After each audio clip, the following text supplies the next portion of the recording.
Rahasia kebebasan finansial. Pernah nggak sih lo mikir, kenapa banyak orang yang struggle sama keuangan mereka? Kayaknya nggak peduli seberapa keras mereka kerja, tetap aja akhir bulan rasanya ngos-ngosan.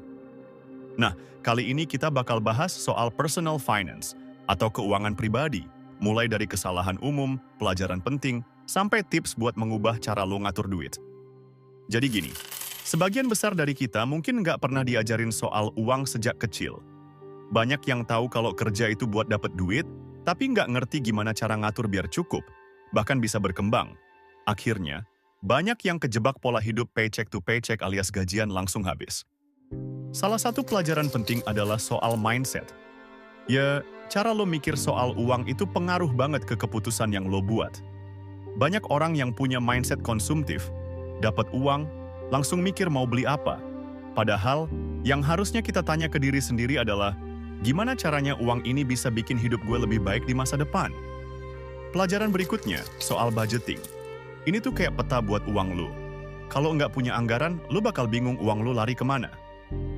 Metode sederhana kayak 50-30-20 rule bisa jadi awal yang bagus. 50% buat kebutuhan pokok, 30% buat keinginan, dan 20% buat tabungan atau investasi. Intinya, lo harus punya kontrol atas uang lo, bukan sebaliknya. Terus, ada juga soal utang. Utang itu nggak selalu buruk, tapi lo harus ngerti bedanya antara utang produktif dan utang konsumtif. Kalau lo utang buat beli aset yang nilainya naik, atau buat pengembangan diri, itu masuk akal. Tapi kalau utang cuma buat gaya hidup, itu yang bikin masalah. Banyak banget orang yang akhirnya stres karena dikejar-kejar cicilan. Ngomongin soal investasi, ini juga nggak kalah penting.